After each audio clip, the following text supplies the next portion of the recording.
गौतम बुद्ध के समय में वैशाल्या राज में एक प्रसिद्ध गणिका रहती थी जिसका नाम आम्रपाली था। वह बहुत ही सुंदर थी और उसे नगर वधू घोषित किया गया था, यानी वह पूरे शहर की पत्नी थी। आम्रपाली इतनी सुंदर थी कि उसके महल के द्वार पर सदा सोने के रथ खड़े रहते थे। यहाँ तक कि महान राजाओं को भी उससे मिलने के लिए इंतजार करना पड़ता था। वह केवल एक वेश्या थी, लेकिन वह इतनी अमीर हो गई थी कि वह राज्य खरीद सकती थी। आम्रपाली का शरीर जितना सुंदर था, उससे कहीं अधिक सुंदर उसकी आत्मा थी, जो सच्चे प्यार के लिए तरसती थी। क्योंकि आम्रपाली खुद से वेश्या नहीं बनी थी, उसे जबरदस्ती राजा ने वेश्या बनाया था। आम्रपाली के वेश्या बनने के पीछे एक कहानी है, जिसे मैं किसी वीडियो में आपके साथ साझा करूंगा। आम्रपाली अपने ग्राहकों से बहुत प्यार करने का दिखावा करती थी, क्योंकि उसे इसके लिए भुगतान किया जाता था। लेकिन अंदर से ही वह उनसे बहुत नफरत करती थी, क्योंकि वह सभी उसका इस्तेमाल एक भोग की वस्तु के रूप में करते थे, एक इंसान के रूप में उनका सम्मान नहीं करते थे। एक दिन आम्रपाली अपने महल की बालकनी में खड़ी थी। अचानक उसने अपने महल के सामने से एक युवा बौद्ध भिक्षु को गुजरते हुए देखा, जिसके पास कुछ भी नहीं था सिवाय एक भिक्षा पात्र के। लेकिन उसके पास जबरदस्त जागरूकता थी और लोगों को खुद की ओर आकर्षित करने की अद्भुत शक्ति थी। जब युवा बौद्ध भिक्षु ने ऊपर की तरफ देखा तो आम्रपाली उसे देख रही थी। युवा भिक्षु ने आम्रपाली की ओर देखते हुए बेहद सम्मान भाव के साथ आम्रपाली को प्रणाम किया।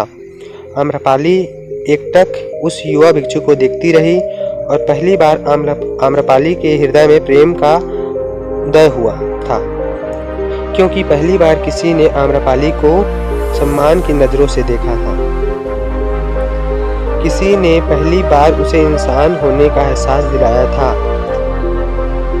आम्रपाली तुरंत सीढ़ियों से नीचे उतरी और बाहर आकर उस युवा बौद्ध भिक्षु के पैर छुए और कहा, भंते कृपया आज के दिन आप मेरे मेहमान बने और मेरे महल में चलकर भोजन स्वीकार करें। आगे आम्रपाली ने कहा, कृपया मेरे निमंत्रण को ना कहें, क्योंकि पहली बार मैंने किसी को निमंत्रण दिया है। मुझे हजारों बार राजाओं और सम्राटों द्वारा आमंत्रित किया गया है, लेकिन मैंने कभी किसी को आमंत्रित नहीं किया है। यह मेरा पहला निमंत्रण है। युवा भिक्षु ने सम्मानपूर्वक आम्रपाली का निमंत्रण स्वीकार करते हुए भोजन ग्रहण किया। भोजन देने के बाद आम्रपाली ने कहा, भंते आज से 3 दिनों बाद बारिश का मौसम शुरू होने वाला है, जो कि अगले 4 महीनों तक रहेगा, और मैं आपको अपने घर में 4 महीने रखने के लिए आमंत्रित करती हूँ। आने वाले 4 महीने के लिए यह महल आपका आश्रम होगा। मैं आपको पूर्ण रूप से आश्वस्त करती हूँ कि मैं किसी भी प्रकार से आपके ध्यान में बाधा नहीं बनूंगी, बल्कि मुझसे जितना हो सके आपके ध्यान की सुविधाओं को सुगम बनाने का प्रयास करूंगी। दरअसल बौद्ध भिक्षु साल के 8 महीने गांव-गांव घूमकर बौद्ध धर्म का प्रचार करते हैं और बारिश के 4 महीने तक एक स्थान पर रहते हैं जहां उन्हें आश्रय मिल जाता है। कहानी में आगे युवा बौद्ध भिक्षु ने कहा, माफ कर दीजिए देवी, लेकिन इस विषय में मैं स्वयं निर्णय नहीं ले सकता। मैं आपके प्रस्ताव के विषय में बुद्ध से पूछूंगा। अगर वह मुझे अनुमति देंगे तो मैं आपके महल में आश्रय अवश्य ग्रहण करूंगा। इतना कहकर वह बौद्ध भिक्षु वहां से चला गया। इससे पहले कि वह युवा भिक्षु बुद्ध के पास पहुंचता और आम्रपाली के प्रस्ताव के बारे में कुछ बताता, उससे पहले वहां पर मौजूद अन्य भिक्षु बुद्ध के पास पहुंच गए और बुद्ध ने कहा, आप उस युवा भिक्षुक को रोकिएगा। आम्रपाली ने उसे 4 महीने रहने के लिए अपने घर बुलाया है। आम्रपाली एक वेश्या है और एक भिक्षु एक वैश्या के घर में 4 महीने रहे, यह सही नहीं है। इससे हमारे संघ में गलत संदेश जाएगा।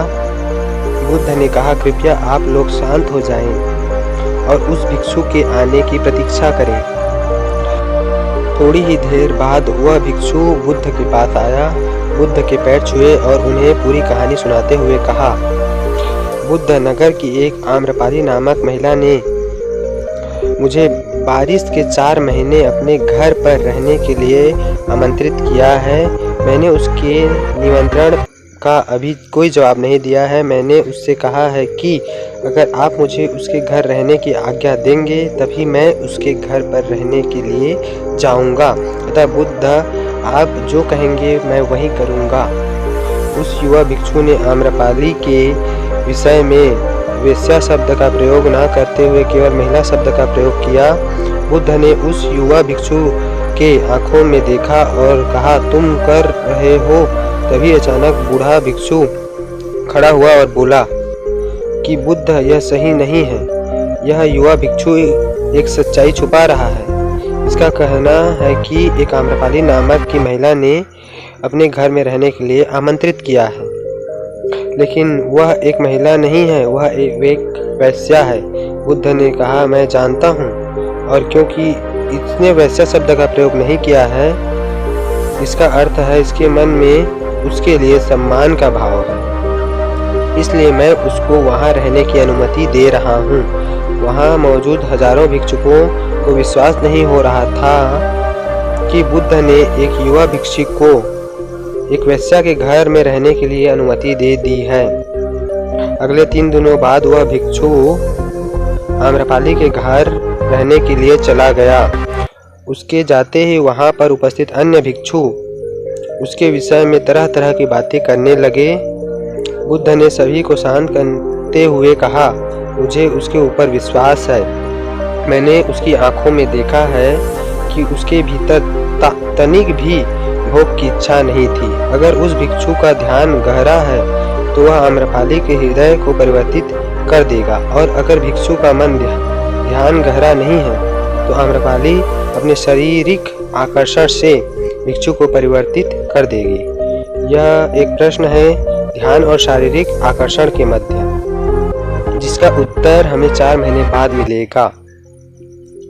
बुद्ध की बात सुनकर वहां उपस्थित भिक्षुओं ने कहा कि बुद्ध उस युवा भिक्षु पर बहुत अधिक भरोसा करके अनावश्यक जोखिम उठा रहे हैं। वह भिक्षु युवा है और आम्रपाली बहुत सुंदर है।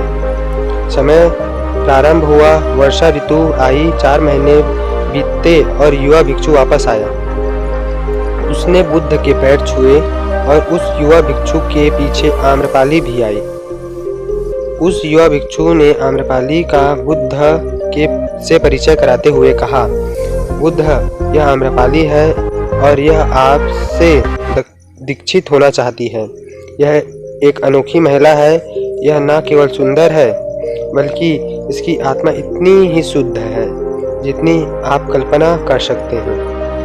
आम्रपाली ने बुद्ध के पैर छुए और कहा, मैं पहली बार देखने भर से इस युवा भिक्षु से प्रेम करने लगी थी, इसलिए मैंने इस युवा भिक्षु को अपने सौंदर्य से कई बार आकर्षित करने का प्रयास किया, लेकिन मैं पूर्ण रूप से असफल रही।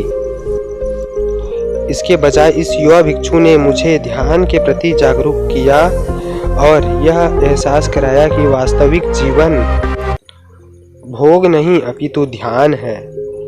इसलिए बुद्ध ने अपनी सारी संपत्ति अपने भिक्षुओं को दान में देना चाहती हूँ और शेष जीवन ध्यान में बिताना चाहती हूँ। इसके बाद आम्रपाली बुद्ध के शिष्यों में पहली महिला हुई जिन्हें आत्मज्ञान की प्राप्ति हुई।